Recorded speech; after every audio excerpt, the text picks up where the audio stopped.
சாதாரணமா நம்ம மனுஷங்க தான் எந்த வேலை பார்க்கறதுக்கும் அலுப்புப்படுறோம்னு பார்த்தா, இங்க ஒரு பறவை பார்த்தீங்கன்னா, அதோட முட்டைய அடக்காக்கிறதுக்கே அலுப்புப்படுதுங்க. மேலியோ பெர்ட் இதுங்கெல்லாம் மெகாபாட் பறவை இனத்தோட ஃபேமிலிய சேர்ந்ததுங்க. இந்த மெகாபாட் பறவை இனத்த பத்தி ஏற்கனவே ஒரு வீடியோ போட்டிருக்கேன். அத போய் செக் பண்ணி பாருங்க.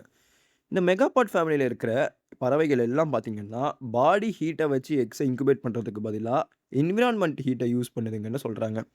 எப்படி மெகாபாட் பேர்ட்ஸ்லாம் காடுகள்ல குழி நோண்டி, அங்க இருக்கிற பிளான்ட் மெட்டீரியல்ஸையும், மணலையும் யூஸ் பண்ணி மேடு மாதிரி அமைச்சு, அங்க முட்டையிடுதோ, இந்த மேலியோ பேர்ட்ஸ்லாம் ஜியோதெர்மல் ஹீட்ல தன்னோட எக்ஸ இன்குபேட் பண்ணுது. அதாவது எரிமலைகள் இருக்கிற ஏரியால. அங்க இருக்கிற வால்கானிக் சாண்ட்ல இதுங்களோட பெரிய நீளமான கால்கள யூஸ் பண்ணி, ஒரு குழிய நோண்டி, அதுக்கப்புறம் அங்க ஒரு மணல் மேடு மாரி அமைச்சு, அங்க முட்டை போடுதுங்கன்னு சொல்றாங்க. இந்த ப்ராசஸ் எல்லாம் மோஸ்ட்டா மேல் பேர்ட் தான் செய்யும். ஒரு சிங்கிள் மேல் பேர்ட் சில நாட்கள்லேருந்து சில மாதங்கள் வரைக்கும் ஒரு முழுமையான மணல் மேடை உருவாக்குறதுக்கு டைம் எடுத்துக்குதுங்கன்னு சொல்றாங்க.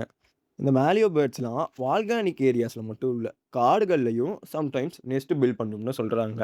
இதுங்க அதிகமா வால்கானிக் ஏரியாஸ்ல நெஸ்ட் பில்ட் பண்றதுனாலேயே, இதுங்களுக்கு வால்கானிக் பேர்ட்ன்னு இன்னொரு நிக்நேமும் இருக்கு. மேல் பேர்ட்ஸ் தான் லிவிங் தெர்மோமீட்டர்ஸ்ன்னு சொல்றாங்க.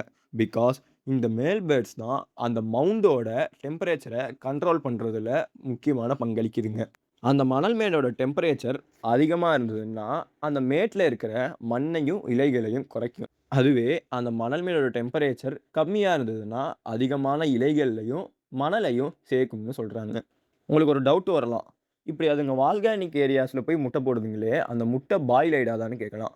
ஒரு முட்டையோட பாயிலிங் ஸ்டேஜ் பார்த்தீங்கன்னா 100 டிகிரி செல்சியஸ்.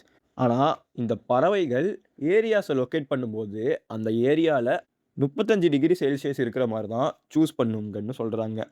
கோழி முட்டைய விட 5 மடங்கு இதுங்களோட முட்டைகள் பெருசானதுன்னு சொல்றாங்க. பெண் பறவைகளோட பாடி சைஸ்ல பாதிய இந்த முட்டையே கவர் பண்ணிடும். ஸோ, இதுங்களால கோழிகள் மாதிரி ஒரே நேரத்தில பல முட்டைகள் இட முடியாது. சம் டைம் இன்டர்வல் எடுத்துக்கிட்டு தான் ஒரு முட்டையும் இடும்.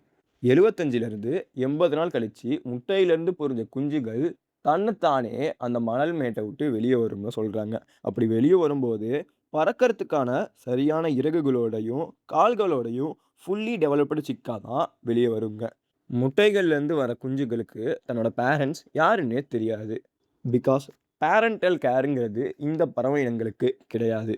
அது மாதிரி சம் ரிசர்ச்சர்ஸ் என்ன சொல்றாங்கன்னா, இந்த மேலியோ பேர்ட்ஸ்லாம் ஆமைகள் மாதிரியே தான் எங்க பிறந்ததோ, அந்த இடத்துக்கே வந்து முட்டை போடுங்கன்னு சொல்றாங்க.